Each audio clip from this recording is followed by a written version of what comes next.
Hello there and welcome to wherever you may be watching and or listening to us. This is Melbourne Real, coming live and unedited and direct from the world's most livable city, Melbourne, Australia. I'm Master Engineer and Motivational Speaker, Tony Jack the Bear Mantz, and along with my co-host, singer and songwriter from Dan the Maps and knower of many, many, many things, Mr. Martin Green. And it's a great pleasure that I think, given our guest today, Martin, seeing as you've been doing quite a bit of work in regard to this, I'll throw it over to you and I'll give you the introductory role here for our special guest today. Good morning. With us is esteemed guest Dr. Peter Dingle. Peter and I have been colleagues, client relationship, etc. for about 3 or 4 years now, and I think we hit it off from day one. We started talking about our mutual interest for potentially health, or mainly health, and those things related.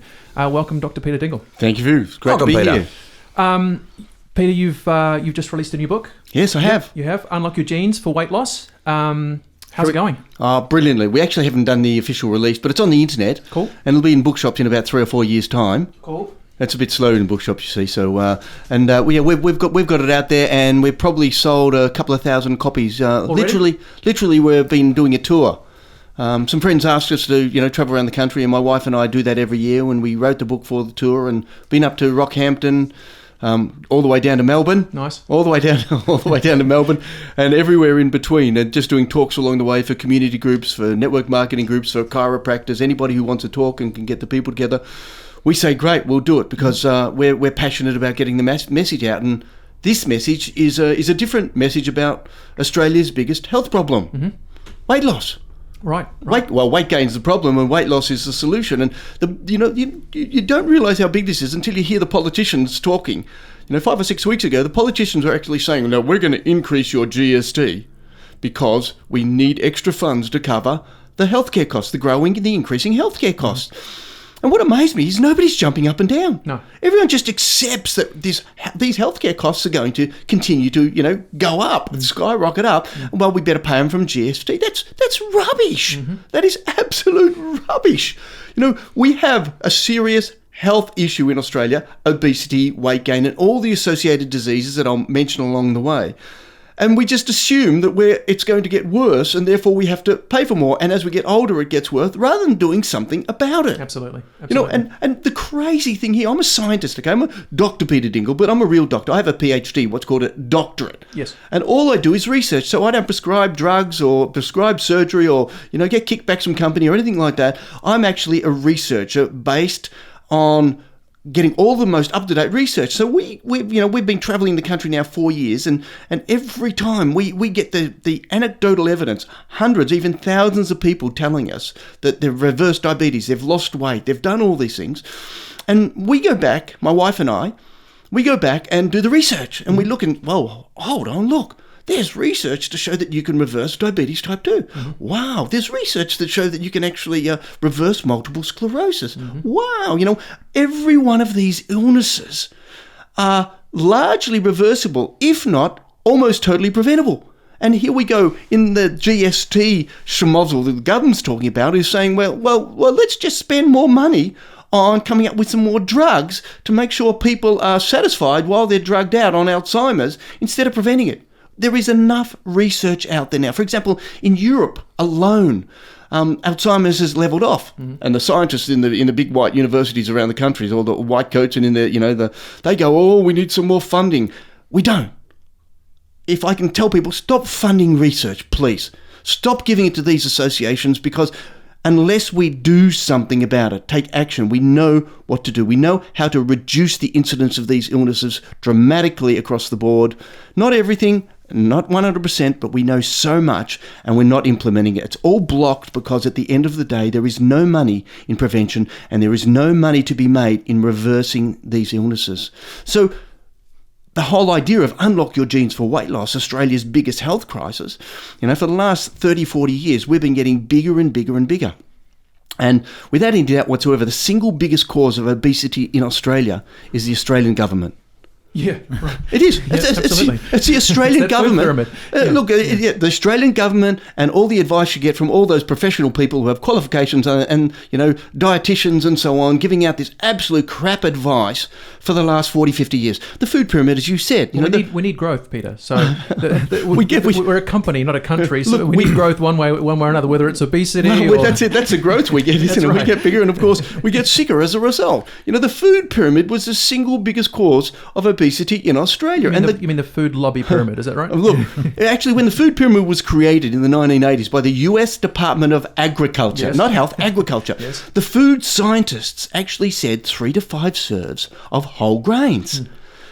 Then it went to the government and / lobby groups, and it came back as 7 to 13 serves of any grains. So all of a sudden, all of that, everyone, eat more grain, here it is, all the breakfast foods, all the bread, all the pizzas, pastas, and all those other bits, they're good for you, they're part of the Mediterranean.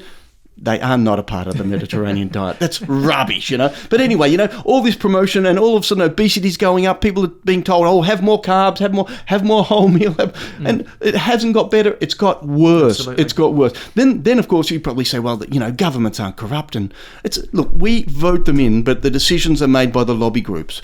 Another example in America, about 3 or 4 years ago, Obama. I love Obama. Finally a president who's trying to do things, but. He's got a Congress that doesn't. He's not trying. anything through. He's got Yeah. 38 levels of security above him. He's not going to get anything done. Yeah, he's got too many Americans in there. So, Yeah. And look, at the end of it, it's Obama introduced a policy in schools that you had to get rid of the junk foods.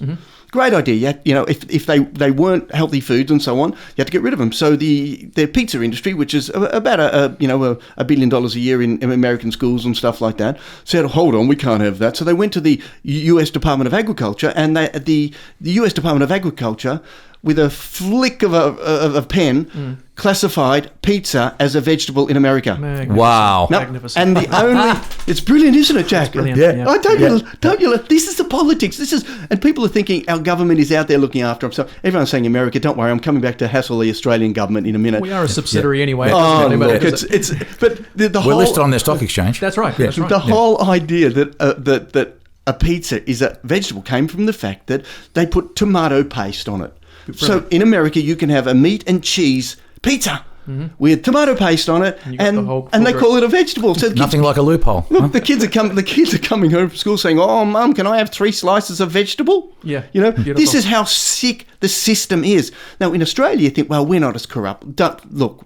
First of all, we adopt the same stupid strategies, hence why we're just as obese as the US, okay? The food pyramid is corrupt. Even the food plate that they've got now, the healthy eating plate, the single biggest component on it is the grains. And I would suggest to you it should be the smallest component on it because for many, many reasons, including the science, we are not grain eaters. But let's take a more recent example even in Australia. The Australian government...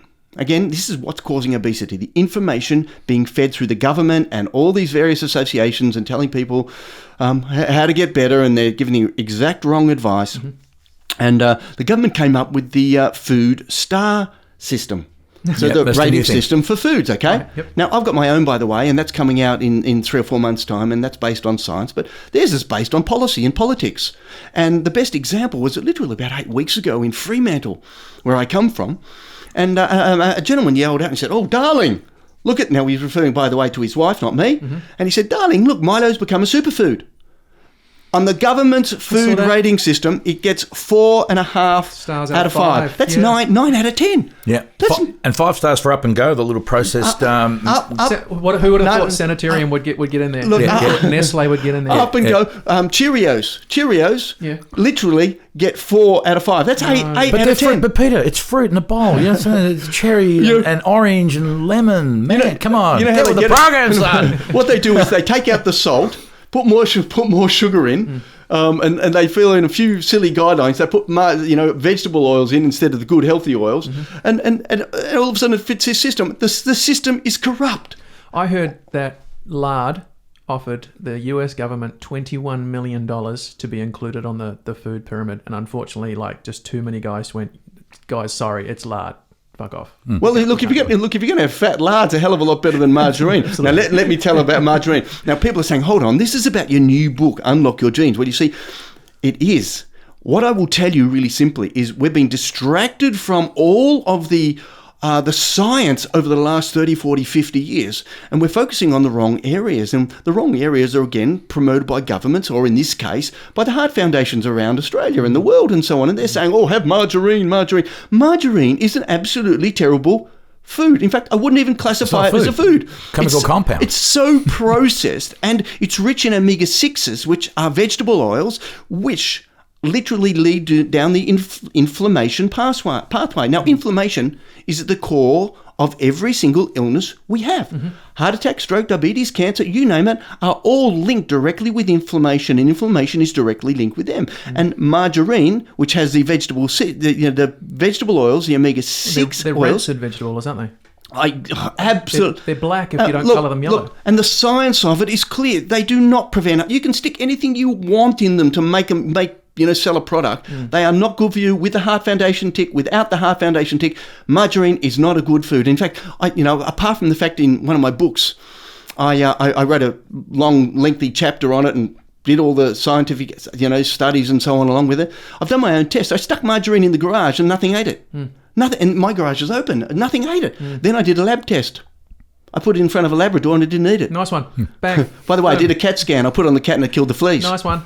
Nice one. Joking, of course. But, this is the corruption of the whole food information system. So it'd be fair to say there's a conspiracy theory going on. Well, It's a conspiracy. Well, it is. I just call it, vested interest. Vested interest. If you derive money from a large food or drug organisation, you have a vested interest. If you've got a vested interest, you're more than likely going to sway in their direction at the cost of people's health and lives and pain and suffering. As long as you make a profit, it's okay. And this is what scares me. The information given out by many of these associations is incorrect, and it's wrong, and it's based on vested interests, not science. Okay, so we know a lot about the problems, we know about what's wrong, and a lot of it is very well documented, and I think more and more people are becoming more aware of these things. So I guess my question is, what's the solution? How do we change this? Is it a case of just you become the change you want to see in the world and just becomes an individual thing? Is it education? Is it changing government? Is it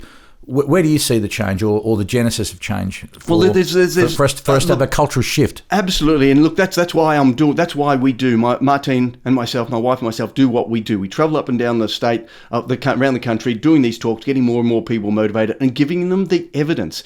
But one slight flaw in your argument or your discussion there, Jack, was that there is this big move, and we're becoming aware. Not yet. It's not happening yet, because the vast majority of the media in Australia still dominates the crappy advice. The crappy advice about foods, the crappy advice about drugs, the crappy advice. They're still pushing that. Now, the good thing is there is the social network media, which we're on right now, and it's getting out there, but it's not getting out there fast enough. So if you're listening to this right now, spread this to all of your folks around there, because this could save your life. And what we need to do is everybody out there seriously needs to spend time looking after their own health. Not just going for the runs, and I'll talk about that, and eating the right foods, but learning about health and questioning it. One of the first things, I was an academic. I retired as an associate professor in a university in Western Australia, where I got my PhD. So it's an official, real PhD, by the way. And one of the first things I would tell my students was, don't believe me, question it.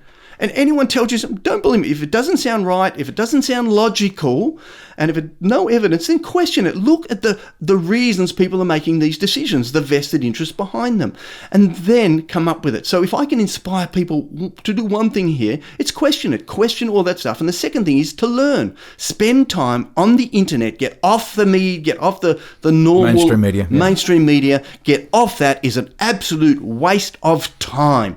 And it's filtering through all of the corrupted vested interest information. And programming. Totally. So get on the social media, Google stuff. If you've got a condition, Google it. Go to Dr. Google.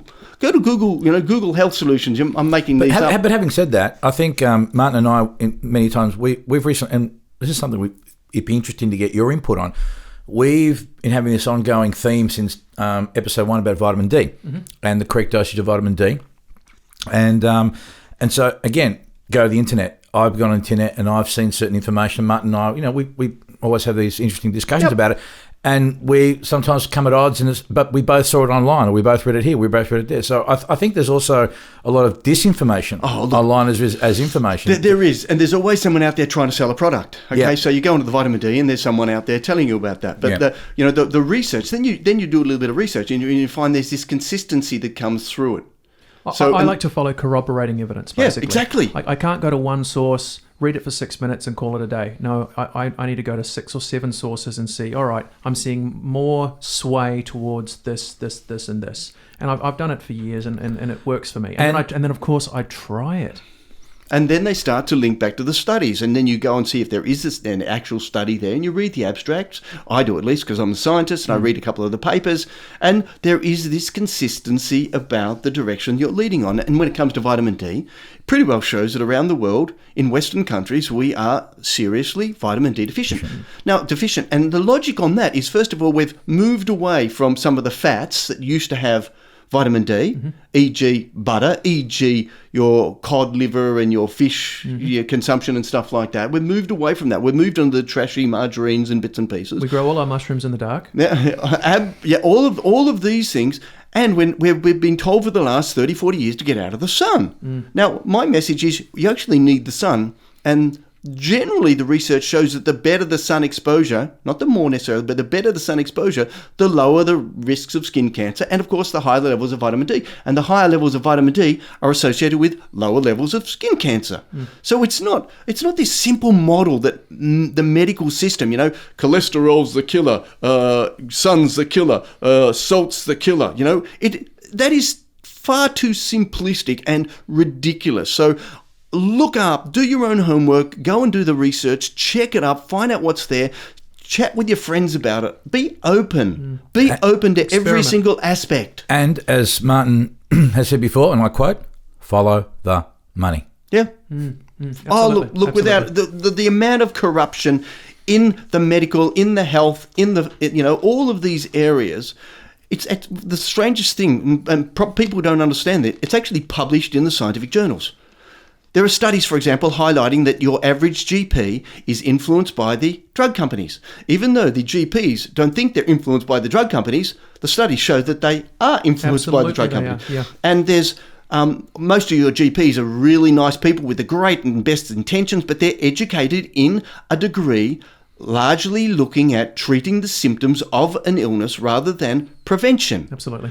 The average doctor receives 9 hours of nutritional training in their entire career. I would have suggested 2. Yeah, absolutely. And the book that they do when they have to go through medical school, 50% of that book is written by Nestle. That's a fact. Yep. This is the scary stuff. Now, a lot of the doctors out there go, wow, we're going to question this. And I actually know some medical doctors who actually went out and were wondering why their patients weren't coming back, and they were going around to the corner to the naturopaths, to the nutritional GPs and others, and they've actually moved across. They've moved across to the lighter side, to the side where, it's common sense. The illnesses that we suffer from now are not due to a deficiency in pharmaceuticals. No. They are due to a deficiency in our diet, our environment, our attitude, and our lifestyle. And so we need to approach it that way. And over-toxicity, of course. That's from the environmental perspective. We need to, and it's common sense. We know that these diseases aren't genetic as such.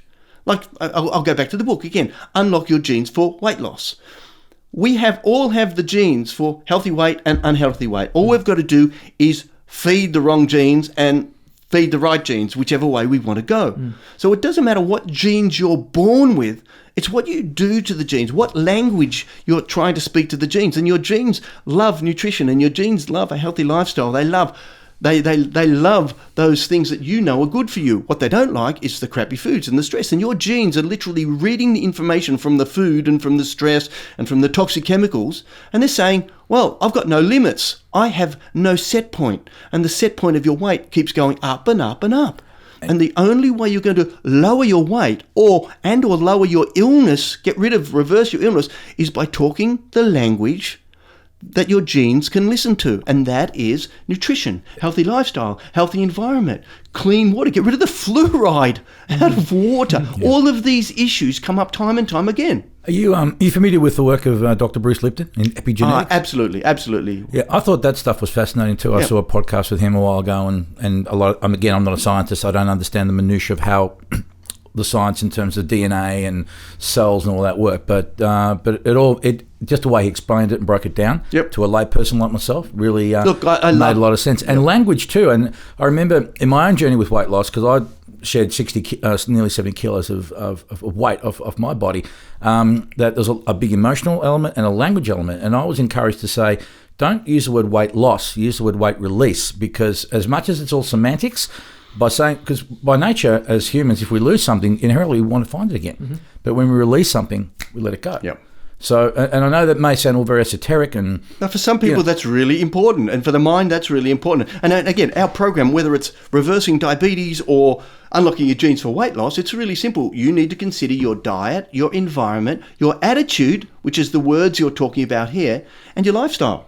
And again, people think, oh, hold on, what do I need to do in lifestyle? I just need to go and run. Well, the research actually shows that massive exercising doesn't help that much. It's a kind of what I call the 10% factor, not the 90%. But people, again, the information out there, there's no money in common sense, but there is a hell of a lot of money in common ignorance and vested profits. And what you see is that the programs like The Biggest Loser, people will lose weight on The Biggest Loser only because there's a whip and a German Shepherd chasing them up a hill, and there are locks on the refrigerator.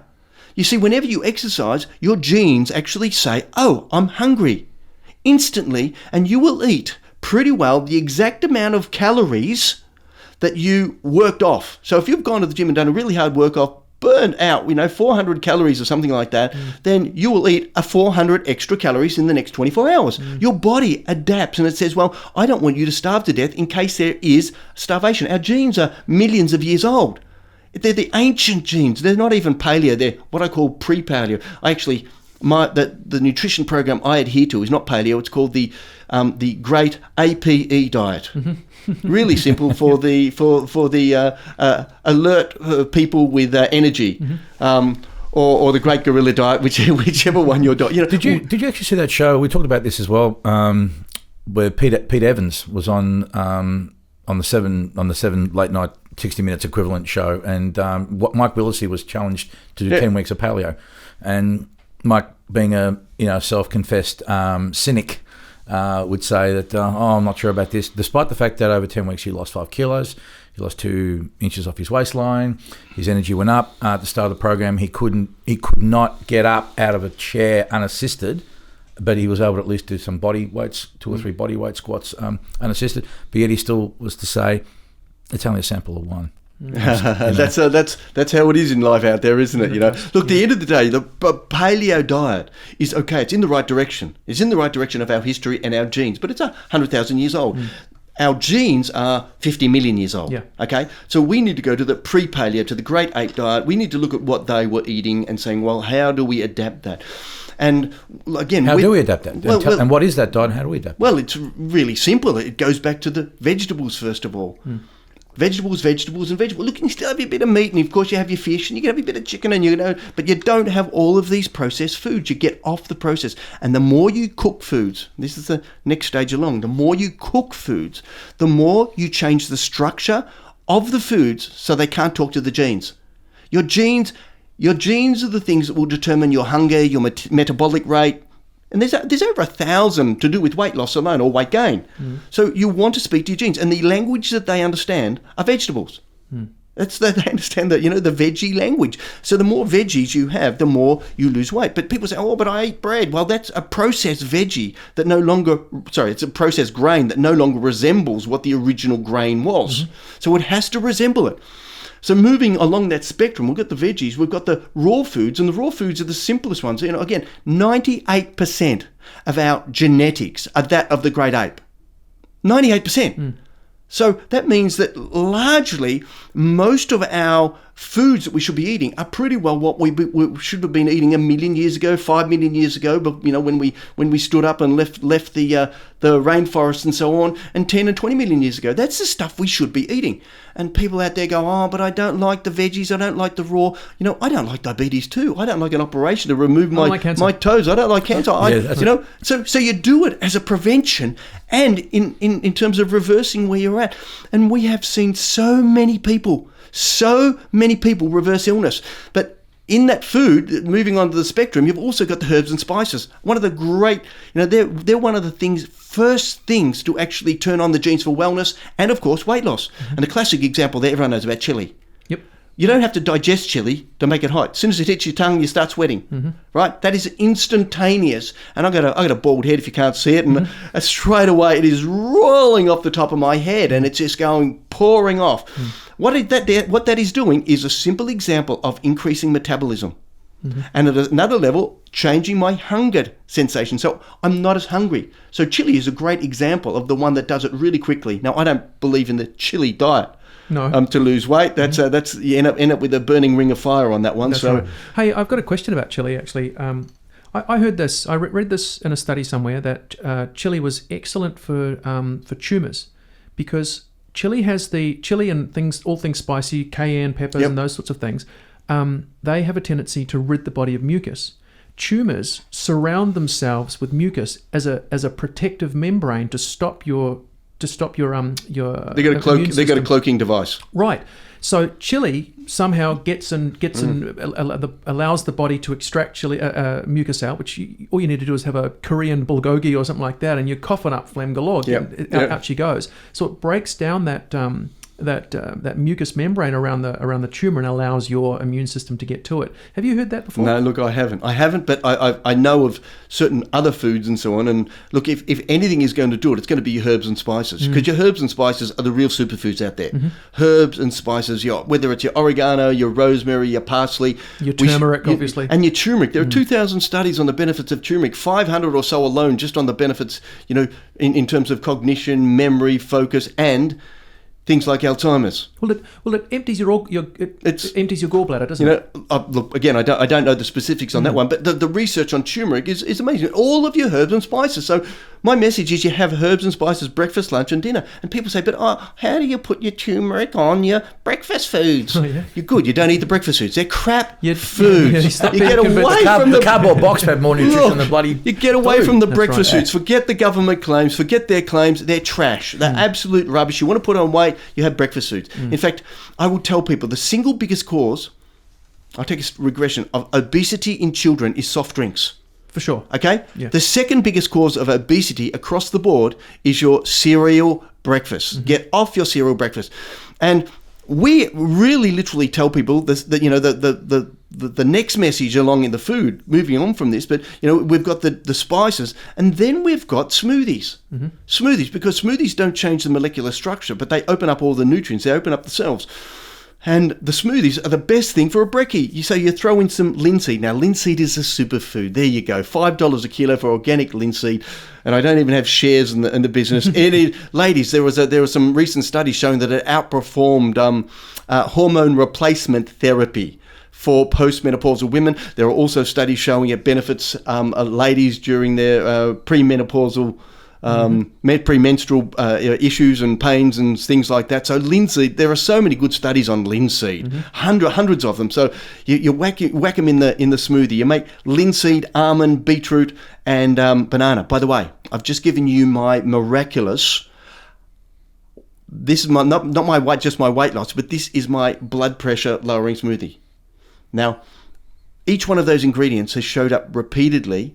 So beetroot, there's more than 20 studies on beetroot alone lowering blood pressure, and more than 20 studies increasing athletic performance.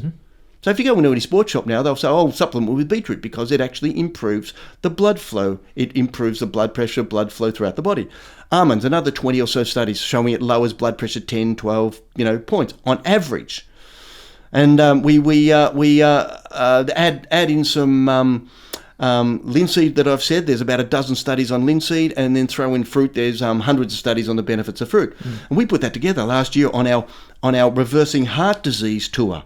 Now, put it in perspective, 45% of the deaths this year are coming from cardiovascular disease. 45%. It's the single biggest group. Heart attacks and stroke primarily.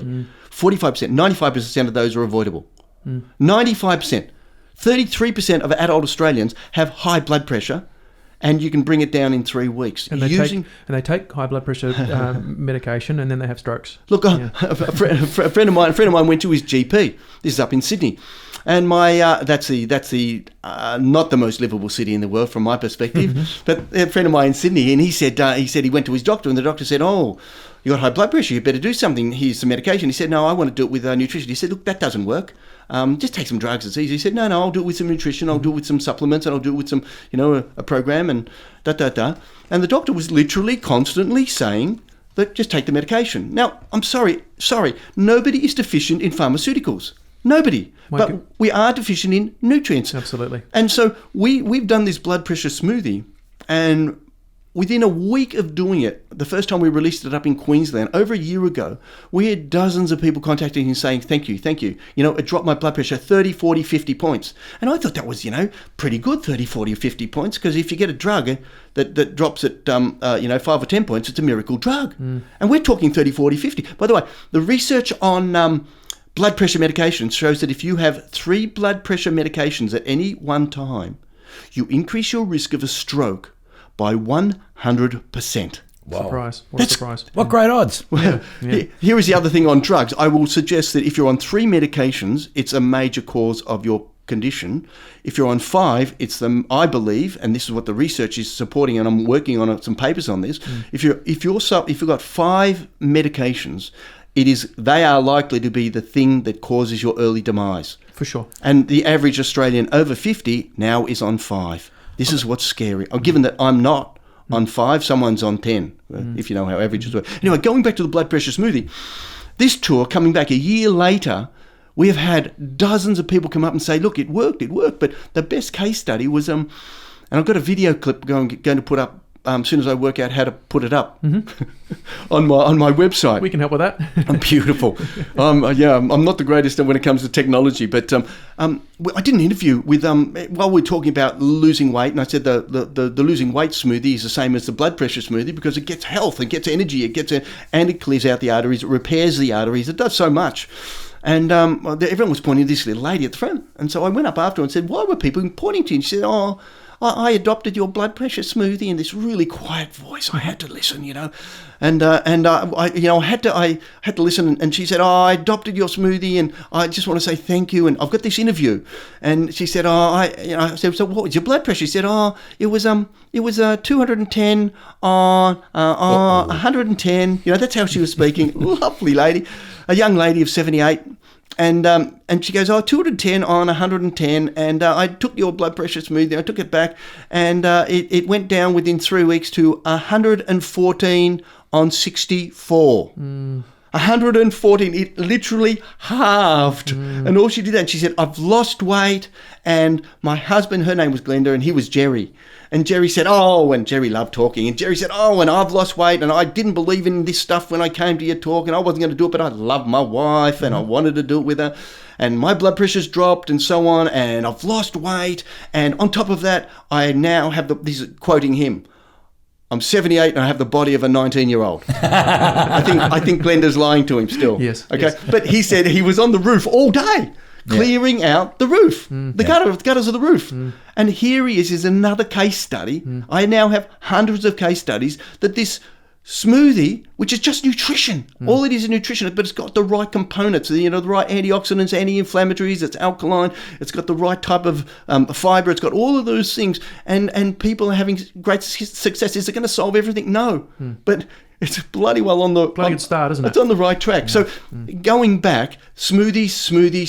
You've seen this. You've seen the growth rate of smoothies and stuff. We've got smoothie recipes on our website and our Facebook. What is your website? www.drdingle.com, drdingle.com. And are you on Facebook or Twitter? I'm on Facebook. Yeah, go on. I don't do much on Twitter. Okay. Well, what's your Facebook page? Don't ask. We'll put it up. You'll have to put it up. Yeah, Martin will put it up. It's just down here on the screen, around about there. You'll see that shortly. Yep. Beautiful. Thanks, guys. As I said, techno-wise, I need help out here. You and me both, brother. Can I just ask you a question? Now, we know effectively the cure, if you will, for cancer is the good nutrition. But one thing you talked about earlier on before we came on the podcast was you said to me that if someone had cancer today, I would tell them to become vegan and meditate. Yep. And I think that aspect of medicine is something that's overlooked. And I remember seeing with a friend of mine who's currently going through her own journey with it, Dr. Peace here in Melbourne, integrated medicine guy. And he was the first doctor ever in this whole journey that actually sat down and asked the 2 questions: what's your diet like, and do you meditate? Yeah. So I think that's, you wanted to give us a little bit your insights into... First of all, going back to that GP, I think most GPs have a great heart and are trying to do something in a crappy system. Sure. The system is broken. It's dominated by the pharmaceutical companies. Everybody knows it. It's published in the scientific journals, and we just need to change that. And so you find a doctor who says, what is your diet like? What is your nutrition like? Are you having lots of nutrient-dense foods, okay? What's your lifestyle like? Are you stressed? And let's get real, most people are. Of course they are. So if you are stressed, what are you doing to help manage that? And in managing that, you come back and say, okay, meditation and whatever. Then you go on and say, okay, so what about your home in life? Is there any toxins? Are you using all those chemicals? Are you using pesticides? I have so many case studies. I could go off anywhere and tell you about, all these things that you hear along the way, and then you support it you find it in the research too, and you look out for it. And finally, okay, what is your attitude to it all? How are you dealing with it, and so on? And when it comes back to the lifestyle and that question that you asked, Jack, about the meditation is by far the best thing people can do. Now, on without any doubt, on every level, meditation ticks all the boxes for me. If anyone comes into me sick and says, look, I'm doing this, I can't, meditate first. Why? Because meditation, first of all, teaches you to slow down and stop. We are so busy in our lives. We are so caught up with all of these other things, earning money, paying off the mortgages. I don't know how you pay off a mortgage in Melbourne now, paying off the mortgaging, doing all those other bits and pieces, that we actually lose track of the single most important thing we have, our health. I know I have met hundreds of people. I've been doing this for 25 years, okay? So bear in mind how many people I meet. I do 100 talks a year. And in this, all of these people come up and tell us their stories about it. Without any doubt, this is what... And everyone's caught up in the busyness, and when people get sick, they will sell their car, they will sell their yacht, they will sell their dinghy, they will sell their caravan, they will sell their house. I know some people even try to sell their kids. They'll sell everything just to get a little bit more health. Packer, classic example, would have given away all these billions of dollars. I guarantee he would have given it away if he had another year of life. What's that quote from the Dalai Lama when someone approached him and said, what's the thing that amazes you most about Western civilization? You know that the guy was fishing for something like, hoping he'd say, well, it's the iPhone, obviously. No. The Dalai Lama said, well, you spend almost all of your life in the pursuit of money, and you make yourself sick doing it, and then you take all that money and spend it trying to make yourself well again.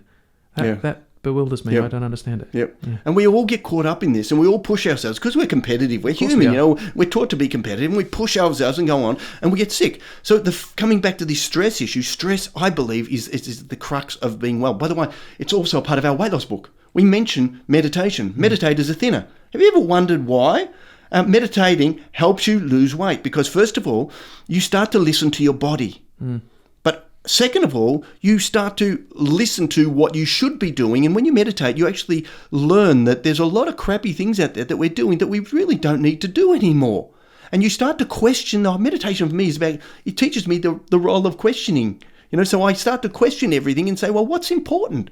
And when you meditate, you realize that busyness out there, we all get caught up. Busyness is the single biggest killer in Australia. I often joke in my talks that, women are so busy looking after their family health that they don't get time to look after their own health. And men, well, they're so busy out there doing nothing, they still don't get time to look after their own health. But, at the end of it, we do get caught up in all this busyness when all we need to do is take a step back, turn off the TV, turn off all the music, turn off all the kids and the family and whatever else, and just take time to do nothing. And it's that nothingness is when you appreciate the fact that, you don't have to have all those things. And if you all of a sudden can't do that and you can't do the meditation, whether it's 5 minutes or 55 minutes, if you can't do it, then you need to do it. That's the answer. What's that quote as well? That someone said you should meditate for an hour a day. If you don't have an hour a day, meditate for 2 hours a day. Much like what I've been saying. It's simple 5 minutes. 5 minutes of stoppingness, nothingness. Absolutely. And I think sometimes people we in Western, in the Western world, we have a skewed vision of meditation. One thing I've learned recently is that it's not just a matter of like being like a monk and sitting there for 3 hours and going meditative thing can be, I find, washing the dishes or going out for a walk, or it can be 5 minutes or just stopping just to take some take time to just be aware of my body and parts of my body and just stop there. And even that could be, and if you do that even through the day, 4 or 5 times a day, that can have some benefit too. So look, I'll kind of think that's on the positive way moving towards, but I really think in meditation you need to just stop. Most people, you just need to stop, because we get caught up in this. I've got to be moving. Even if I'm doing the dishes and I forget I'm doing the dishes and so on, you might call that flow. You might call it meditation. You might call it distraction, whatever it is. At the end of it, you really need to just stop and actually feel your body and breathe through your body. And then many meditation techniques. Breath seems to be a very big part of the whole thing. It is in every one of them. Yeah. And it just brings us back. But, as I said, it's a part of our weight loss program. So when we talk about it in the book and the program, we literally say, look, you've got to learn to meditate because it brings you back to reality. Plus, it's no surprise that it helps, because we also know it's doing 2 things. One, meditation changes the alkalinity of your body, because we know that we've done tests to show that stressing you out, your pH drops.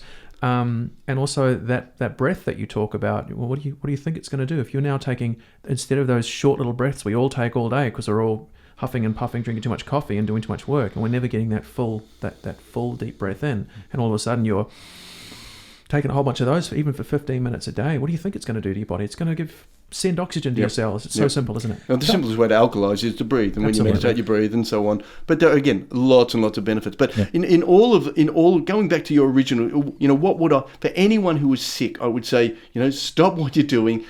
Meditate, because that helps you realize where the right path is.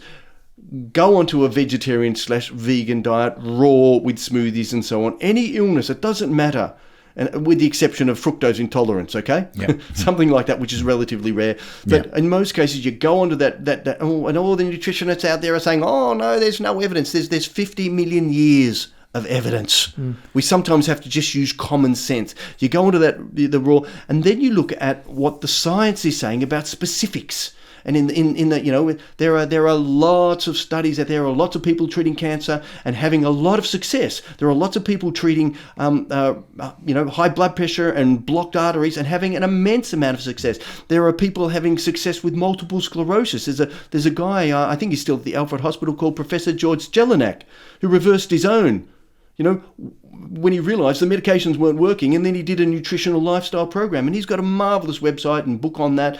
So, you then look for the solutions. But interestingly enough, nearly all of those solutions come back to that same core that we're talking about. Slowing down, the meditating, the lifestyle issues, making sure you've got good sleep, a little bit of exercise, not too much, a little bit of physical activity, etc. All of those things, they go hand in hand with the good nutrition, getting the toxins out of your environment, getting the mobile phone away from your ear, getting away from all the electromagnetic radiation, getting away from all of those toxins, the formaldehydes, which, by the way, is what I did my PhD on many years ago, the volatile chemicals, all those, again, the whole idea that every time you turn on television, you see an ad for a new chemical to take home so that everyone in the family is healthier. It's the exact opposite. Get rid of the air fresheners. Get rid of the pesticides out of your home. Get rid of all of those things. We don't need them. My great-great-grandparents never had them, nor did my great apes. The great George Carlin said, what is it with these guys advertising all these antibacterial sprays and stuff? Do you have any idea how the immune system works? You need to be exposed to them to build up the immunity. If you take all of that shit away, what do you think is going to happen? You're going to have a shit immune system. It's that simple. Do you know the interesting thing about this, and I'll bring it back onto the weight loss, is that the antibacterial ads are usually just before the ads on probiotics. Surprise. So we're putting all these antibacterials everywhere on our hands, on our surfaces and so on, because hold on, there's bacteria. Look, there's bacteria everywhere. You got a million bacteria on your hands if you've got a big hand. Jack, you've got a 1.2, okay? 1.2 million bacteria. They're everywhere and they're a part of it. You don't want to get rid of the bacteria off your floor. You actually just want to clean the dirt off your floor and the excess dust. And all of it. And again, we have that program. We tell people, if you want to get rid of weight, get rid of the toxic chemicals. And why? Well, there are lots of reasons, but one of them is that they're poisoning the gut bacteria. Now, here we're getting back onto health, overall health. What would I tell people to do? Fix their gut. I would tell people to fix their gut. In terms of weight loss, what I tell them? Fix your gut. 50% of people over 50 have digestive troubles, not little ones, not just a bit of burping and stuff, but IBS. We're talking. And here's something to really encourage people. really encourage people to consider the gut bacteria or the gut microorganisms. They're not just bacteria, but really consider it. There was a study only 4 or 5 weeks ago, and it showed that 50%, 50, not 5, not 10, 50% of Parkinson's disease is gut related.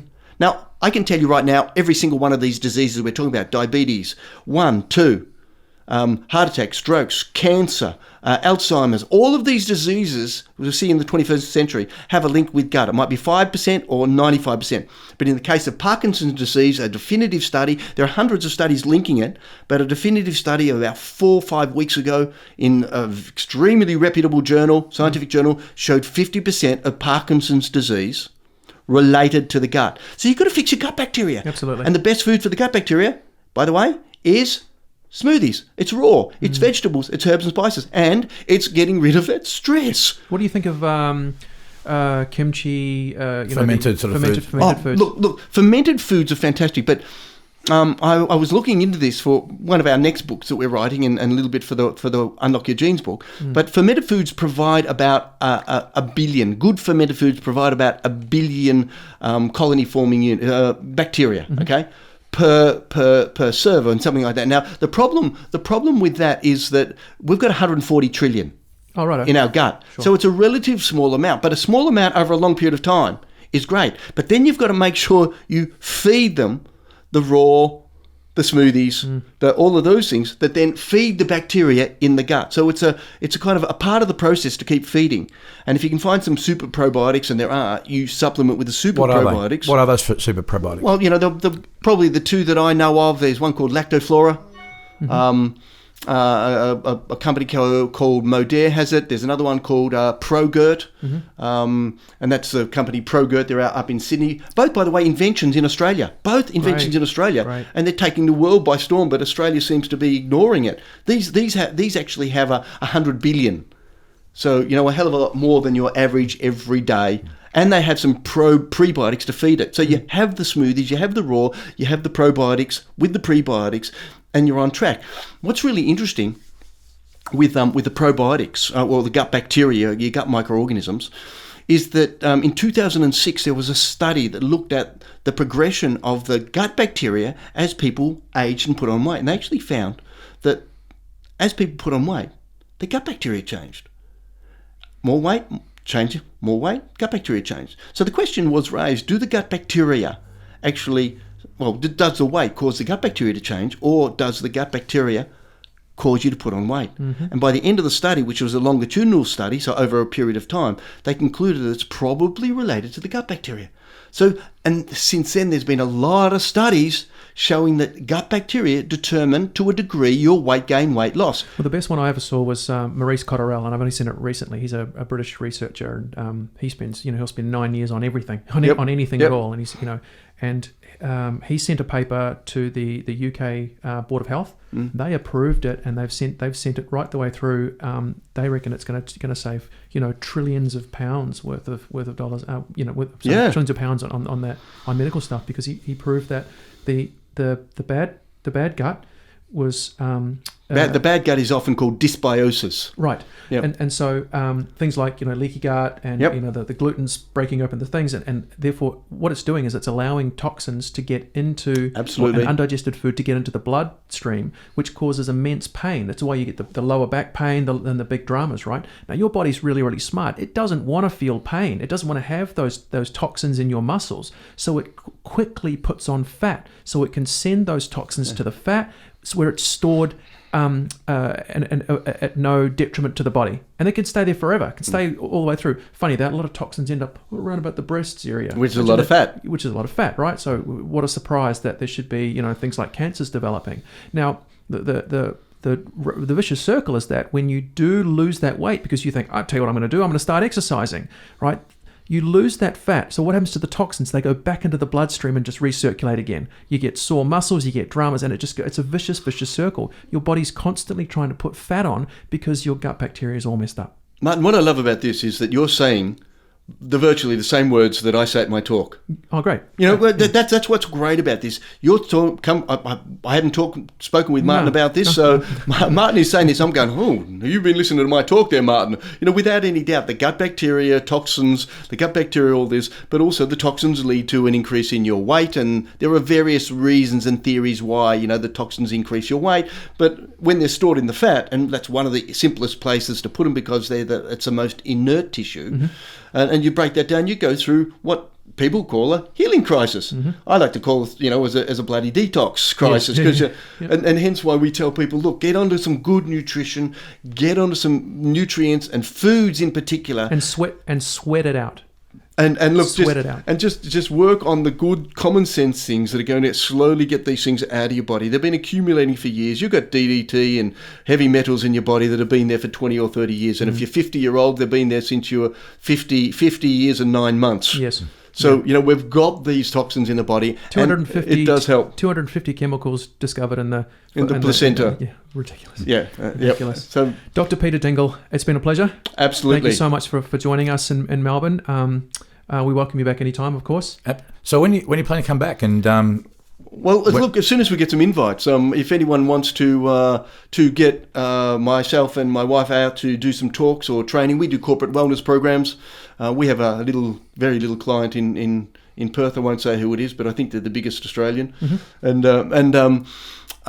going to be coming back whenever we can get some work, and when we do the work, we do the community programs, and any community groups out there who can, if they can get 50 or more people together, contact us, and when we're over, we'll lock in a talk with you. Yeah, I'll have to hook you up with our friend who we hope to get on the podcast, Dr. Crystal Papaluca from Dynamic Health Chiropractic, and she's got a massive interest in this sort of stuff. So I'm going to hook you two guys up because I think there might be some opportunities where you can network and maybe create an opportunity for you to go and do your thing. All we want to do is just get this message out, the common sense, get rid of that common ignorance that exists out there, and get people questioning it. And the best way to do it is through our talks, because we know last night when we did a talk, 50 people, they got excited, they got motivated, they've gone home, they've changed the family, they've made more enemies of their family than ever before. Yeah. But they've gone it and they've put this message and they said, what they wanted to take away, and slowly it breaks down that common ignorance slowly. And that's why the more talks we do, the better it is. The more of our books we sell and write and get out there, the more this common ignorance, is broken down. And finally, Australia can become the healthiest nation in the world. That's why you should vote me Prime Minister. All right. Yeah, nice one. And once again, your website, please. www.drdingle.com, drdingle.com. And your Facebook? Don't know. It's coming up on the bottom. We'll find out and put it up. Find that one out. Martin, we can find Martin on your Twitter. You can find me at Damn the Maps. At Damn the Maps, and I'm Jack the _Bear, and on Instagram on Jack the Bear 1063. So that's it. So thank you very much again, Pete. It's been a really good podcast. Great to be here, really guys. enjoyed it, and maybe a little more energy next time. Yeah, just lift up the vibe a bit, I'm man. finding this hard to talk while sitting down. Normally, I'm springing around the room. Before you come in, get that beetroot smoothie in you next time, mate. Right. Anyway, okay, everyone, thank you for joining us, and we'll see you next time. Cheers. Bye.